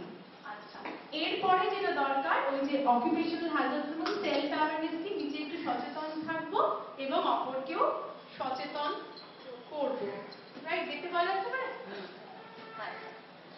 আর একটা যেটা স্ট্রেস ম্যানেজমেন্টের মধ্যে যেটা বলেছিলাম, যে একটু মেডিটেশন, একটু ব্রিদিং টেকনিক টুকটাক একটু করা, ফ্রি হ্যান্ড এক্সারসাইজ করা, নেকের এক্সারসাইজ করা, হ্যান্ড মুভমেন্টস হয়, ফিঙ্গার এক্সারসাইজ হয়, এই ধরনের টুকটাক একটু এক্সারসাইজ করে রাখলে নিজেকে একটু রিল্যাক্স ফিল করা যায়। সেটা কিন্তু নিজের জায়গায় বসেই করা যায়। হ্যাঁ, এবার হচ্ছে মিউজিক থেরাপি। থেরাপি। এবার মিউজিক থেরাপি মানে আপনি ভাবেন যে বাবা আপনি তো গান শুনতে বলছেন, আমি কি গান শুনবো, কি গান না, প্রতিষ্ঠা মিউজিক শুনুন যেটা আপনাকে কিছু সময়ের জন্য একটু রিল্যাক্স করে, সেই টেনশনটা থেকে আপনি যদি খানিকটা হলে রিল্যাক্স করতে পারেন, ঠিক আছে? সেটা মিউজিকও হতে পারে, সেটা ভালো বই হতে পারে, ভালো বন্ধুর সাথে কথা হতে পারে। নেক্সট হচ্ছে ওয়ার্ক প্লেস এথিক্স, এটা জানাটা খুব জরুরি। আর this is the last thing maybe. Workplace ethics মানে কি বোঝাচ্ছে একটু বলে নিই, যেটা লেখা আছে সেটা। Work ethics is an individual values and attitude, দেখতে পাওয়া যাচ্ছে কি towards work reflecting dedication, integrity and diligence. It helps or shapes performance, productivity and commitment in the work place. আমি ফার্স্ট সেশনে একটা কথা বলেছিলাম যে আমরা যে জায়গায় কাজ করি সেই জায়গা সম্পর্কে একটা বিলঙ্গিংনেস হওয়াটা খুব দরকার, সেই জায়গার প্রতি একটা ভালো লাগা, একটা ভালোবাসা থাকাটা খুব দরকার। নিজের করে নিতে শিখতে হবে, তাই না? তবেই আমি সেটার মূল্যবোধটা বুঝতে পারবো, আমার প্রোডাক্টিভিটি রেট বাড়বে। আমি আমার কাজের জগৎটাকে যদি ভালোই না বাঁচতে পারি, আমার কাজটাও প্রপারলি হবে না, আমার প্রোডাক্টিভিটি রেটও বাড়বে না, আমার তো ইচ্ছেই করে না, তাই না? তো কাজে যে যে যা কাজে আছেন সেই কাজটাকে ভালোবাসতে হবে, কারণ সেটাই হচ্ছে ওয়ার্ক এথিক্স। নিজেকে ভ্যালু দেওয়া, নিজের মূল্যবোধটা যেমন বুঝতে হবে, সাথে সাথে আমি যা কাজ করছি তারও একটা মূল্যবোধ আছে, তাকেও সম্মান করতে হবে। কাজের জায়গায় যারা রয়েছে এই মুহূর্তে তাদেরকেও সম্মান করতে হবে। এই মুহূর্তে ধরুন যে দাদা ভিডিও করছে, অবশ্যই তার একটা স্ট্রেনিয়াস জব, কারণ তাকেও দাঁড়াতে হচ্ছে, আমাকেও দাঁড়াতে হচ্ছে, তো we are on the same stretcher, তাই না? তাই জন্য গেমটা খেলালাম, বললাম যে এবার একটু উঠে দাঁড়ান আপনারা, তাই তো? তো এটা কিছুই না, এটা হচ্ছে ভ্যালু দেওয়া। আমার অন্তত তাকে বলা উচিত দাদা থ্যাংক ইউ, আপনি এতক্ষণ ধরে দাঁড়িয়ে একটা ভিডিও করলেন। সাথে আপনাদেরকেও থ্যাংক ইউ যে আপনারা এতক্ষণ ধরে আছেন। আমি জানি না কারা কারা বোর ফিল করছে, বাট স্টিল তবু তো আছেন। তো এই ভ্যালুটা, এই থ্যাংক ইউ, ছোট ছোট জিনিসগুলো না লাইফে ভীষণ দরকার হয়। খুব ছোট্ট কথা থ্যাংক ইউ, আবার খুব ছোট্ট কথা সরিও, অনেক ক্ষেত্রে অনেক মাত্রা দেয়, তাই না? মোটিভেট করা যায়, কাউকে আমি পজিটিভলিও মোটিভেট করতে পারি, থ্যাংক ইউ, আপনি যা উপকার করলেন ভাবা যায় না, এরকম করে বলাতেও দেওয়া হয় যে দাদা থ্যাংক ইউ। সে তখন ভাবে যে বাহ, আমি তাহলে এতটুকু উপকার করেছি, আমি এত মোটিভেট করে আমি কি এমন ভালো কাজ করেছি, বা হয়তো ভালো কাজ করেছি। এই ধরনের ছোট্ট ছোট্ট ভ্যালুস গুলো নিজের লাইফে যেমন একটু অ্যাড করা যায়, অন্যের লাইফেও অ্যাড করা যায় থ্রু সাম ওয়ার্ডস, তাই না? তো এই ডেডিকেশন এবং ইন্টিগ্রিটি, যেমন ধরুন ট্রাস্টওয়ার্দিনেস, এটা রাখাটা খুব দরকার। দেখতে পাচ্ছেন প্রথমে রয়েছে যে strong time management skills, organise task and adhering deadlines. আমি এবার একটু ওপর দিকে তুলে দিচ্ছি, এবার দেখতে পাওয়া যাচ্ছে। স্ট্রং টাইম ম্যানেজমেন্ট স্কিলস বলতে যেটা বললাম, প্রপার টাইমে ডেলিভারি দেওয়া, আপনাদের রেসপেক্টিং বলছি, সেটা যেন কোনোভাবে মিস না হয়। কোন কাজটা আগে করবেন, কোন কাজটা পরে করবেন, সেটা কিন্তু কমপ্লিটলি ডিপেন্ড করছে আপনার উপর। সেই স্কেডিউলটা আপনাকে নিজেকে বানাতে হবে, সেই সিঙ্ক্রোনাইজেশনটা আপনাকে বজায় রাখতে হবে যে এটার পরে আমি এটা করব। আমি কোন ডেলিভারিটা ধরুন আগে দেওয়ার আছে, কোনটা বেশি ইম্পর্টেন্ট, সেটা তো আপনি ডিসাইড করবেন, তাই না? কিন্তু ডিসাইড করার পরে যেন এমন না হয় যে কোনো মিসহ্যাপ হলো, ডেডলাইনে ক্রস করে গেল, সেটা যেন আবার না হয়। এমন করে অর্গানাইজ করতে হবে। ট্রান্সপোর্টিং হচ্ছে কি নিজেকে বিশ্বাস করা, অপরকে বিশ্বাস করা, এবং চেষ্টা করা উচিত ক্লায়েন্টও যেন আপনাকে বিশ্বাস করে, সেটাও খুব দরকার। সাথে সাথে ওয়ার্ক এথিক্স এর মধ্যে কেন এলো, কারণ যে অর্গানাইজেশনে আমি কাজ করছি সেই অর্গানাইজেশনের উপর আমার একটা আস্থা রাখা, সেটা ভীষণভাবে দরকার। বিলঙ্গিংনেস না তৈরি হলে কিন্তু ওই ভালো লাগার জায়গাটাও আর তৈরি হয় না, তাই না? তারপরে হচ্ছে রেসপেক্ট ক্লায়েন্টস ভিউ, ক্লায়েন্টের কি মত আছে সেটা একটু জেনে নেওয়া দরকার, তার কি ভিউ পয়েন্ট, তার ভালো লাগা কোনটা, তার খারাপ লাগা কোনটা। ধরুন আপনার কাজ তার ভালো লাগে, খুবই ভালো লাগে, সব কাজ নয়, কিছু একটা কাজ ভালো লাগে, সেটা জেনেও কিন্তু দেখবেন আপনি অনেক সময় মোটিভেটেড হন। তো রেসপেক্ট করতে হবে। রেসপেক্ট যেমন আপনি ক্লায়েন্টকেও করবেন, ক্লায়েন্টেরও অবশ্যই উচিত আপনাকে রেসপেক্ট করা। Attention to detail like intricate design, choice of fabrics, fittings, etc. আপনি যখন কাউকে কোনো কিছু ডেলিভারি করছেন, যখন সার্ভিস দিচ্ছেন, তখন আপনার যেহেতু গার্মেন্টসের জন্য বা টেলারিং এর জন্য আজকে এই যেহেতু কোর্সটা, তার জন্য যেটা দরকার যে আপনি ডিজাইন সম্পর্কে একটা ইন্ট্রিকেট ডিজাইন, আপনার ডিজাইন সম্পর্কে ধারণা আমার থেকে অনেক বেশি হবে। কোন ডিজাইনটা কাকে কতটা পারফেক্ট লাগবে সেটা আপনি বলতে পারবেন, কোন মেজারমেন্টটা হলে তার প্রপার ফিটিংস হবে সেটা আপনি ভালো বলতে পারবেন, সেটা তাকে সাজেস্ট করা। সেটা যখন আপনি এখন কমিউনিকেট করছেন না তার সাথে, তখন যদি সেটা ডিটেলিংয়ে করেন, তখন সে আপনার সাথেও কিন্তু কমিউনিকেট করতে জানেন তাহলে ওনাকে আমি একটু মন খুলে বলতে পারি যে না আমি না ঠিক এক্স্যাক্টলি এরকমটা চাইছি না, আমি ঠিক এরকম ফিটিংস চাইছি, আমি কোট নেক চাইছি কিন্তু একটু যেন ফিটিংস হয়, একেবারে যেন একটু লুজ না হয়, মানে আমি নর্মালি বলার চেষ্টা করছি। তো এই ফেব্রিক সম্পর্কে আপনার আইডিয়া, যেটা ধরুন মানে সাটিন কাপড়ে যেরকম যা হবে ডিজাইন, কটনে হয়তো সেই ডিজাইন হয়তো হচ্ছে না, আমি নর্মালি বলছি, আমার খুব একটা আইডিয়া নেই, আমি তাও বলার চেষ্টা করছি। সিল্কের ক্ষেত্রে যে যে কাটিংটা যেমন হবে সেটা হয়তো আরো অন্যান্য পলিসিল্কের ক্ষেত্রে সেটা নাও হতে পারে। তো সেই ফেব্রিক সম্পর্কে আপনার আইডিয়াটা থাকাটা খুব দরকার। শুধু সেটা নয়, আপনাকে সেই নলেজটা ট্রান্সফারও করতে হবে আপনার ক্লায়েন্টকে, প্রপারলি বোঝাতেও হবে যাতে তারও একটা বোধ হয় যে আচ্ছা আমি কিন্তু যা বলছি সবকিছু কিন্তু এখানে হবে না, পসিবল না। Problem solving skills, equipment malfunctions, fabric mishaps এবং quality work. Problem নানান ধরনের হতে পারে, আপনার ধরুন মেশিন ফাংশন করছে না সেটা থেকেও হতে পারে। তো সেটা যদি হয় তাহলে সেটাতে ডেক্লেয়ার করবেন। Accept your mistakes, প্রথমত এটা ভীষণ দরকার, যদি কোনো ভুল হয়ে থাকে সেটা আপনার তরফ থেকে সেটা নিজেকে অ্যাকসেপ্ট করতে হবে। যখনই অ্যাকসেপ্ট করবেন তাহলে তখন রেক্টিফিকেশনের ডোরটা ওপেন হয়ে যাবে, তাই না? আর যদি না অ্যাকসেপ্ট করতে পারেন রেক্টিফিকেশনের ডোর উইল বি ক্লোজড, তো সেখানে তো আপনার আর পালাবার কোনো পথ নেই, তাই না? তো রেক্টিফাইয়ের জন্য দরকার হচ্ছে try to accept the mistake. সেই মিস্টেকসটা বা মিসহ্যাপটা যে কোনো কারণেই হতে পারে, সেটা মেশিনারি মিসহ্যাপ হতে পারে, নিজের তরফ থেকে হতে পারে, বা আপনার হয়তো কোথাও মনে হয়েছে যে ফ্যাব্রিকটা আপনি তাকে ধরুন প্রোভাইড করতে চেয়েছিলেন, মনে হয়েছিল এই ফ্যাব্রিকে বোধহয় এই ডিজাইনটা ভালো জানে, কিন্তু কোনোভাবে হয়তো সেটা হলো না, সেটাও হতে পারে। যাই হোক না কেন সেই প্রবলেমটাকে রেজলিউশনের দিকে এগিয়ে নিয়ে যেতে হবে এবং রিজলভ করতে হবে। তারপরে যেটা করতে হবে আপনাকে আপনার কোয়ালিটি সার্ভিসটা প্রপারলি ডেলিভার করতে হবে, রাইট? চাই যে আপনাদের এই যে সফট স্কিলস এতক্ষণ যে একটা চললো ফার্স্ট হাফ অথবা সেকেন্ড হাফ, তাতে বেশ কিছু জিনিস কভার করা হয়েছে। আপনারা যদি একটু কেউ সাম আপ করেন কি বুঝলেন, মানে কি কি জিনিসগুলো কভার করা গেল, কিংবা কি জিনিসগুলো আরেকটু বলে বোঝে আপনাদের ক্ষেত্রে সুবিধা হতো, কাইন্ডলি যদি একটু শেয়ার করেন। এটা কুইজ টাইমের আগে, কুইজ টাইম কিন্তু দরকার নেই, কি করে কি করতে হবে সেটা আমি বলে দেবো। একদম হ্যাঁ প্লিজ। কমিউনিকেশন আর কারো কিছু নাকি আমি একটা একটা করে সলভ করতে চাই? কমিউনিকেশন স্কিলস বলতে আমি বলতে চাইছি যোগাযোগ মাধ্যম। কমিউনিকেশন মানে তো তাই নয়, যোগাযোগ মাধ্যম।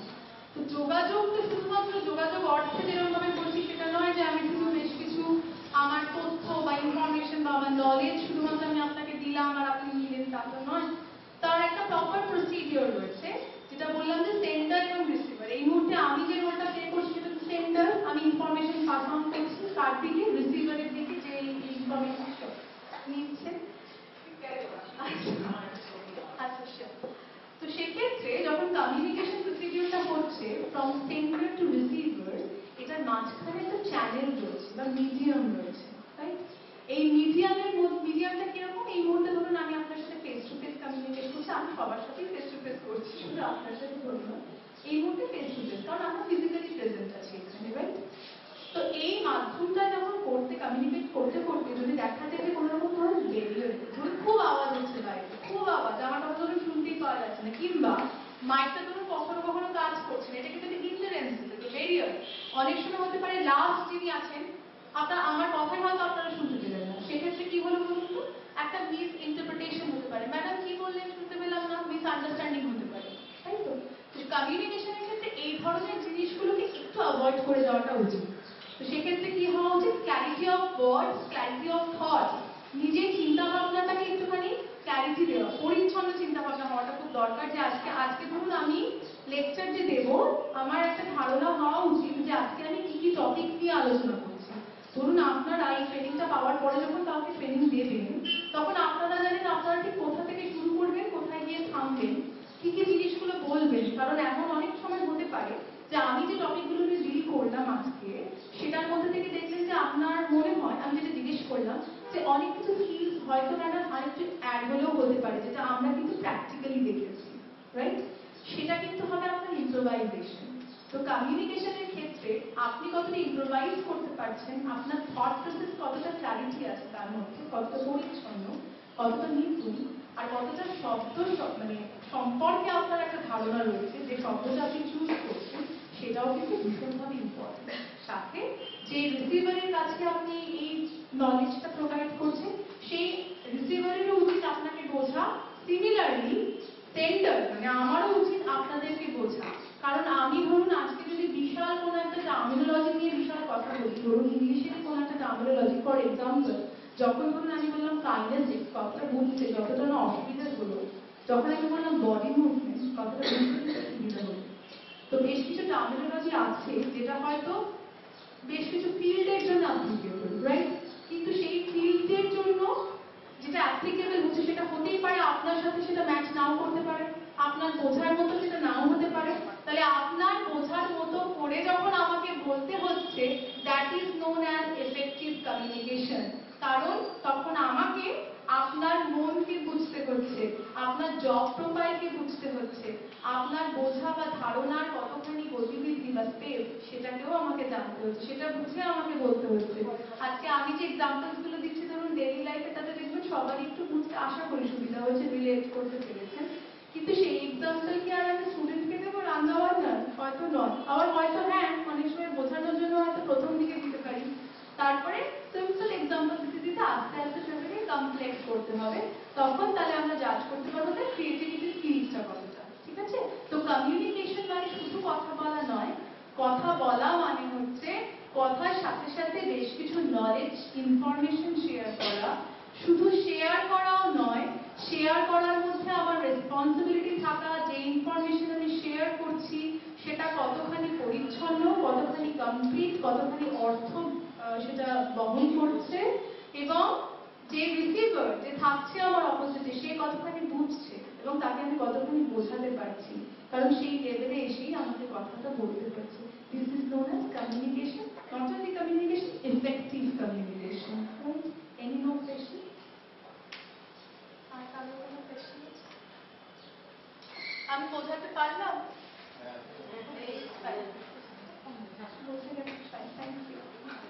আর কারোর কিছু? Any questions regarding this? আজকে যেগুলো সেশন হলো তার মধ্যে থেকে যদি কারোর কোনো কোয়েশ্চেন থেকে থাকে বা যদি কারোর কোনো কিছু শেয়ার করানো থাকে, আপনাদের যে কোনো ভিউজ আর কি শেয়ার করতে পারেন। কারোর যদি কোনো প্র্যাকটিক্যাল এক্সপিরিয়েন্স কিছু থাকে তাহলে কাইন্ডলি একটু শেয়ার করতে পারেন। ধরুন আপনারা তো কাজ করেছেন অনেককে নিয়ে, তাই না? তো সেক্ষেত্রে আপনারা কোন কোন স্কিলস তাদের মধ্যে দেখেছেন বা যেটা দেখেননি, যেটা মনে হয়েছে যে তাদের মধ্যে থাকলে বোধহয় তারা আরো একটু এগোতে পারে, এরকম যদি একটু শেয়ার করেন, সেটা আপনাদের একেবারে একটা প্র্যাকটিক্যাল এক্সপিরিয়েন্স যদি হয়, that will be better for me. যে কেউ শেয়ার করতে পারেন। কিছু কিছু আমরা দেখি, আমি দাঁড়িয়ে বলবো না, আপনি যেটাতে কমফোর্টেবল। কিছু কিছু ক্ষেত্রে দেখি মেয়েরা সবকিছুতেই খরচ করছে, অথচ আমাদের যে একটা সামথিং আমরা একটুখানি ফর্ম ভরার জন্য বা কিছু আপনার এই ইনস্টিটিউশনের জন্য অল্প কিছু টাকা নিই, সারা মাসে কিছু মাইনে নিই না, আমাদের স্কিমগুলো পায় না। অথচ টাকাটা দিতেই যেন তাদের অসুবিধা, বুঝেছেন? তারপরে যে কাপড়গুলো বলেছি, পুরোনো কাপড়টা মাঝে ইস্ত্রি করে দেবো, কাপড়ের একটা খরচা আছে। সবসময় তো আমরা এখান থেকে দিতে পারি না, কারণ কবে আমাদের টাকা পাবো তারপরে বলে শেখার জন্য তো সুবিধা হয়, একটা পুরোনো কাপড় মাঝে ইস্ত্রি, এমন কুচকে কাপড়টা আনবে যেন আপনার ইচ্ছে করবে না ওর মধ্যে ছিল। অথচ ওরা ছেলে মেয়েদের প্রজেক্ট করে দিচ্ছে, স্কুলের সমস্ত কিছু করছে, কিন্তু আমাদের এইখানটাতে এসে তাদের এই গাফিলতিগুলো হয়, তখন খুব খারাপ লাগে। বলি যে এত কিছু করো তোমরা, সমস্ত কিছু পরিপাটি করছো, অথচ আমার এখানে আসতে এরকম অবস্থা। এবারে খাতাটা যখন দেবে, প্রজেক্ট খাতাটা এমন করবে যে তখন আর টাকা দেওয়া এইরকম ব্যাপারগুলো হয়। এটা বলুন তো কোন স্কিলের আন্ডারে করছে? আমরা আমরা শর্ট টার্ম কোর্স আছে একটা আমাদের, যে 8 পাস করলেই ভর্তি করতে পারে, রাইট? হ্যাঁ, মানে আমরা যে জায়গাটায় কাজ করছি, যে কাজটা করছি সেটার প্রতি না অনেকের দায়িত্ববোধ থাকে না, তাই না? এটা কিন্তু সেটার একটা প্রতিফলন, আমাদের এটা দায়িত্ববোধের অভাব, তাই না? আমি করছি ভীষণ ভয় একটা কাজ, ভয় কাজ করে অনেক বেশি। ভীষণ ভয় কাজ। যদি একবার বলেছেন যে পরীক্ষা, একবার সবাই যে কোনো একাডেমিক ইনস্টিটিউশনের কোথায় একই অবস্থা। তারপরে কি আমাদের একটা ব্যাপারটা না ছড়ায়নি, মানে সবাই জানি না যে আমাদের পশ্চিমবঙ্গ সরকার এত সুন্দর একটা মানে এত কম পয়সা, এত কম পয়সায় স্টুডেন্টরা ভর্তি হতে পারে, শিখতে পারে, গভর্নমেন্ট পাবে তারা, হ্যাঁ। সেটা থেকে তারা আরো অনেক কিছু কাজ করতে পারবে, কিন্তু সেটা পুরো প্রচারিত অ্যাডমিশন পাওয়াটা খুব মুশকিল। আমি মুখে বললে আর কত বলবো ঠিকই।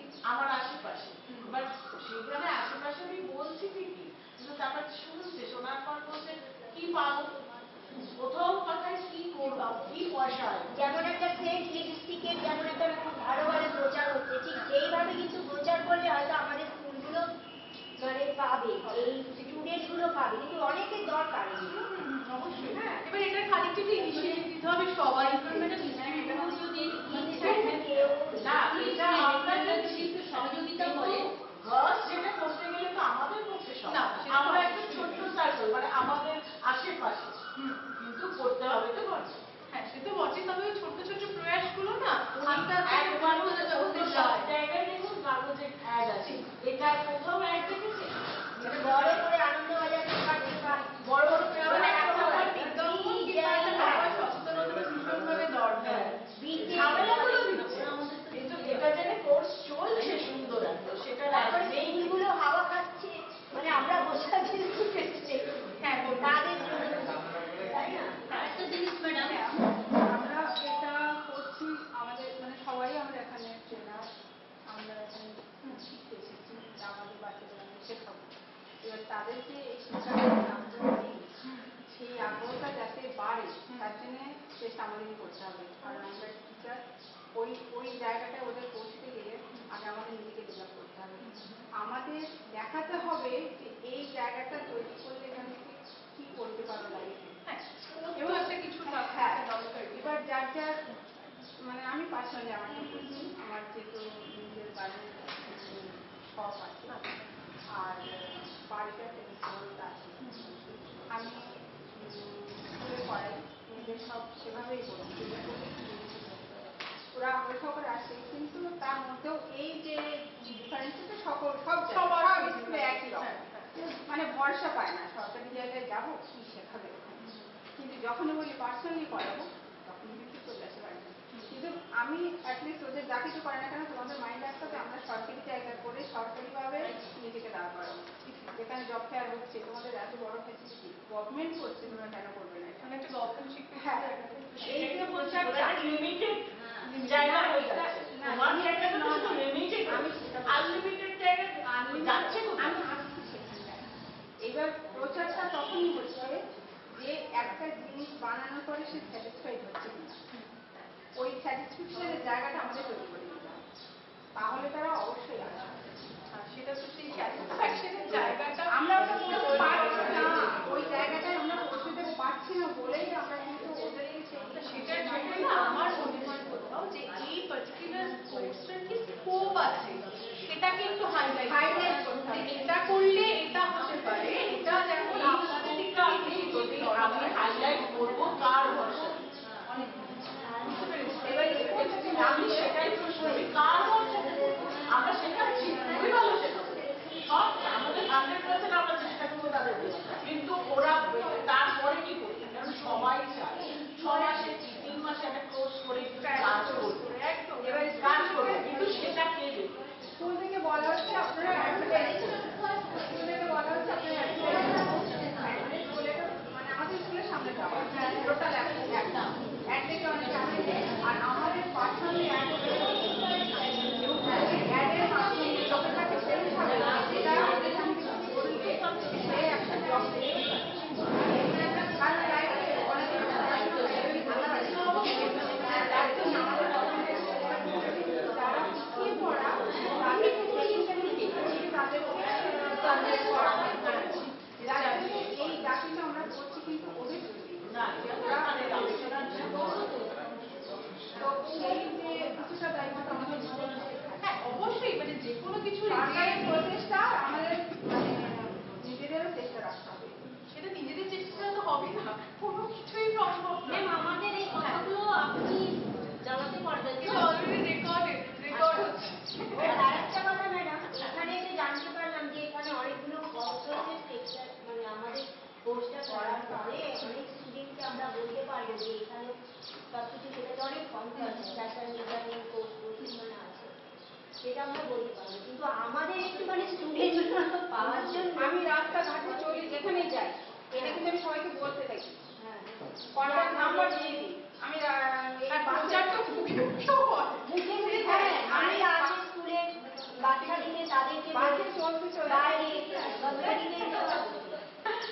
আর আমাদের স্কুলে যে একটা ভোকেশনাল ট্রেড চাই, অনেক সময় যে পার্লারের টিচার গুলো আছে ওগুলো আমাদের মেনে নিতেই চায় না।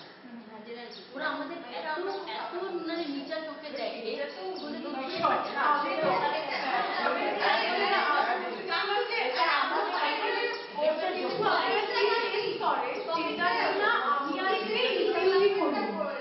আমি এটা জানতে চাই সমস্যাটা আমাদের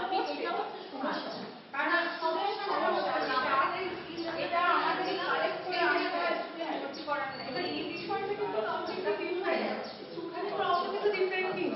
আর আমি যেটা বলছি ধরুন স্টুডেন্ট এসে গেছে, তারপরে তাদেরকে যখন আপনি তাদের সাথে যখন কাজ করছেন তখন আপনি কি প্রবলেম ফেস করছেন একটু আমি কিন্তু এটা বলছি না তাদের অ্যাডমিশন রেজাল্ট নিয়ে, সেটা বলছি না, আমি সেটা বলার জন্য নইও, কিন্তু আমি যেটা বলতে চাইছি ধরুন আপনারা যাদের সাথে ডিল করছেন তাদের সাথে কাজ করতে গিয়ে কি কি জিনিস আমরা স্কিলস নিয়ে আলোচনা করেছি, তো সেই স্কিলস এর মধ্যে আপনারা এমন কি কি জিনিস দেখেছেন যেটা আজকে আমি এখানে কভার করিনি কিন্তু আপনারা প্র্যাকটিক্যাল ফিল্ডে কাজ করতে গিয়ে সেটাকে ফেস করেছেন। এরকম যদি কোনো ইনসিডেন্ট থাকে তাহলে কাইন্ডলি একটু শেয়ার করবেন, other than the admission or the marksheet related queries or the sort of things, মানে যদি কারোর কোনো অভিযোগও থেকে থাকে প্লিজ এটা নয়, আমি জানতে চাইছি মানে অন দ্য টপিক কি কি আছে এটা যদি কাইন্ডলি একটু বলেন। সেটা অনেকেই আছে খুব ভালো অনেক জায়গায় মেশিন গিফট করেছে, হ্যাঁ কর্পোরেশন থেকে পড়ে আমাদের সেক্ষেত্রে এখন আমি দেখছি এটা আসছে যে এখানে কি মেশিন দেবেন আপনারা, মেশিন দিলে ওরা ইন্টারপ্রাইজ বেশি হবে, সেলাইটা শেখার পর নিজেরা কিছু করতে পারবে।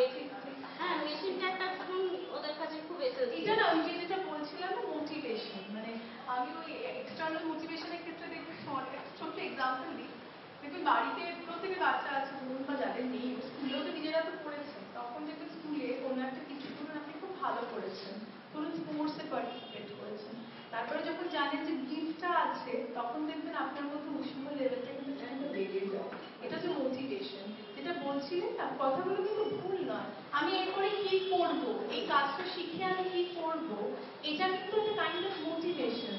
আমি জানি আমার ওখানে জব আছে, এরপরে আমি সেখানে যেতে পারবো, এটা তার ক্ষেত্রে রিওয়ার্ড বা প্রাইজের মতো কাজ করে, তাই না? এই এক্সটার্নাল মোটিভেশনটা কিন্তু শুধুমাত্র আপনাদের তরফ থেকে বা শুধুমাত্র এদিক থেকে ওদিক থেকে বলে নয়, সব দিক থেকে হাসাটাই বোঝায় খুব জরুরি, তাই না?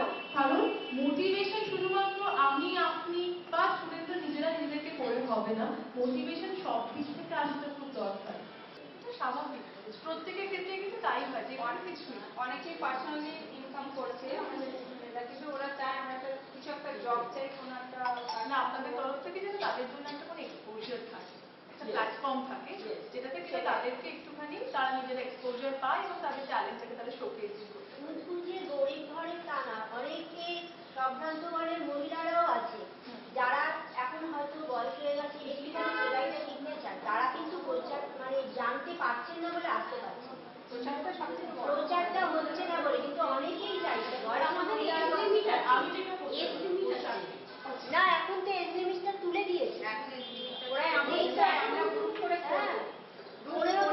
তারপরে যে কোনো তবে এই সার্টিফিকেট থাকতে হবে নয় কিন্তু অনেকেই চাইছে বোঝার অথচ জানতে পারছে আমরা বলবো তবে এরকম আমি অনেক মহিলাই বলছি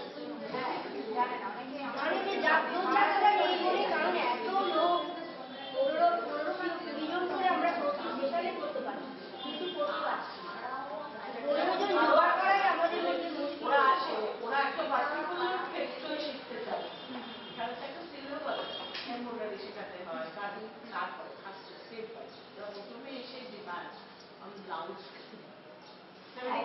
শেখার আগেই আমি সেটা সবার ক্ষেত্রেই আমি সেটাকে বোঝাতে হবে, অনেক বলে তারপরে সে রাজি হয় যে হ্যাঁ আমি আগে বেসিকটা শিখি তারপর শিখি। আর যদি কেউ গ্রুপ ওয়াইজে কিছু করতে চায় তাদের ক্ষেত্রে বা কি করা যেতে পারে, মানে মেয়েরা শিখলো ভালো কাজ শিখলো, সবাই তো আর ভালো কাজ করতে পারে না, একটা জায়গায় দেখা গেলো দুটো তিনটে মেয়ে ভালো কাজ না এই যে বললাম আপনি বলছেন সবাই যে ভালো কাজ করতে পারে না এরকমটা কিন্তু আমরা টিচাররা বোধহয় করতে পারি না, কোনো টিচার হিসেবে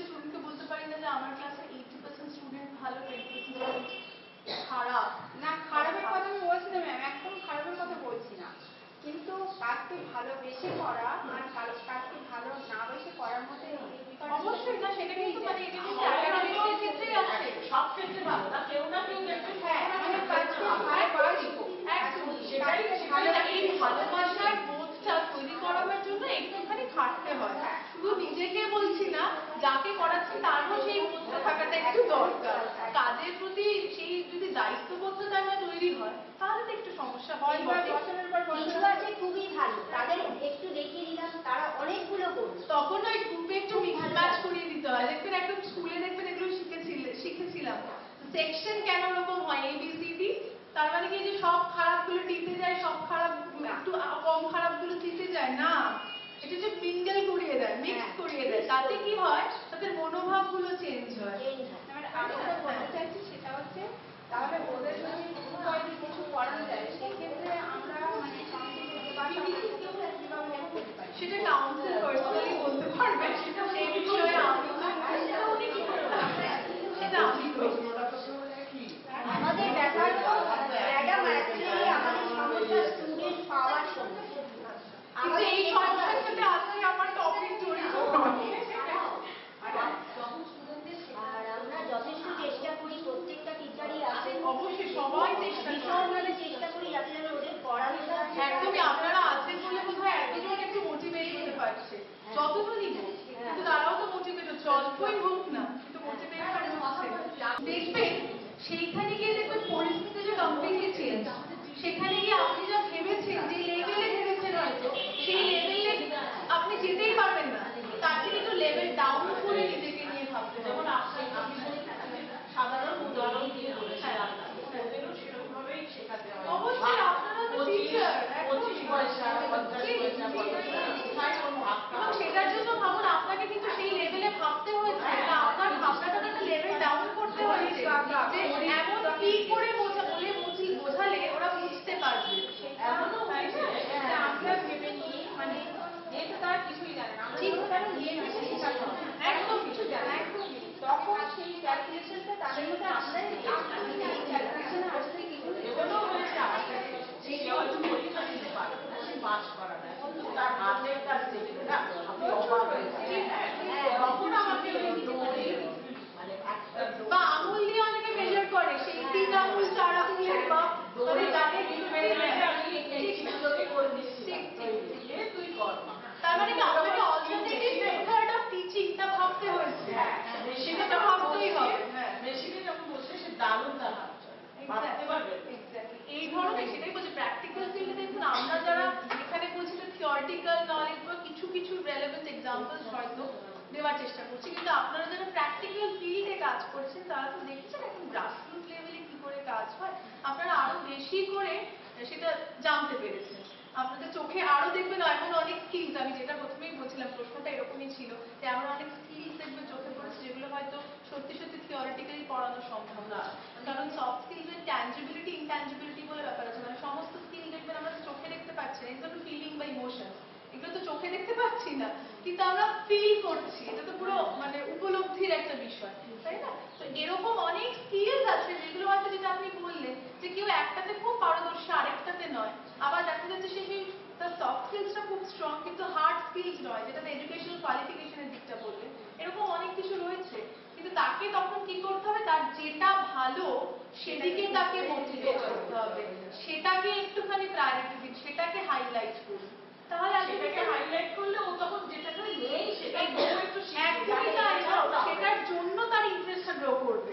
হ্যাঁ, এটা একটুখানি মোটিভেট করার একটা ওয়ে আউট, এবং অল্টারনেটিভ টিচিং আইডিয়াস তো সত্যি ভীষণভাবে দরকার হয়। যা কিছু আমরা করি আর যা কিছু আমরা ডেলিভার করছি সেটার মধ্যে কিন্তু একটা অদ্ভুত ক্ষমতা থাকাটা খুব দরকার, কারণ ডেলিভারি যখন হচ্ছে, ধরুন আমি যখন প্রেজেন্ট করছি বা কিছু করছি, তখন কিন্তু শুধুমাত্র আমার থিওরিটিক্যাল নলেজ থাকলে চলবে না, আমার পারিপার্শ্বিক পরিস্থিতি কিরকম, যাদের সাথে আমি কথা বলছি তাদের মানসিক অবস্থা কিরকম, তাদের এডুকেশনাল কোয়ালিফিকেশন কিরকম, সমস্ত কিছুই কিন্তু মাথায় রেখে পড়তে হচ্ছে। আপনারা যারা টিচার, আপনারা কিন্তু শুধু একটা বিষয় ফোকাস করতে পারেন না, নানান বিষয় নিয়ে 1 ঘন্টার একটা লেকচার দিতে হয়, তারপরে তাতে কত হাজার বিষয় থাকে, তারপরে গিয়ে একটা 1 ঘন্টার লেকচার সেটা কমপ্লিট হয়, right?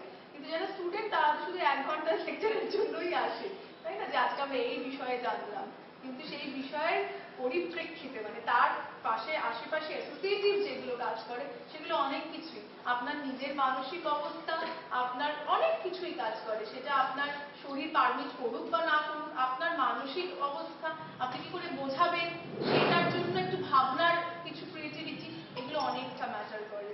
So thank you so much for sharing your views. আজকে একটা কুইজ আছে যেটা দেখুন একটা কিউআর কোড রয়েছে আমি কাইন্ডলি একটু আপনাদেরকে বলবো যে যদি একটু গুগল টা বার করেন করে দেখুন গুগল লেন্স আছে সেটা দিয়ে যদি কিউআর কোডটা একটুখানি স্ক্যান করবেন স্ক্যান করার পরে দেখবেন একটা ফর্ম রয়েছে গুগল ফর্ম তাতে বেশ গুগল লেন্স দেখবেন গুগলের পাশে দেখবেন একটা ক্যামেরাওয়ালা ছবি হ্যাঁ ক্যামেরার মতো একটা ছবি আছে না গুগল খুললে দেখতে পেয়েছেন তো সেই লেন্সটা দিয়ে জাস্ট এই কিউআর কোডটা একটুখানি স্ক্যান করে নেবেন নেওয়ার পরে দেখবেন একটা ফর্ম দেখতে পাবেন এই ক্যামেরাটা এই যে ক্যামেরাটা গুগল কতটা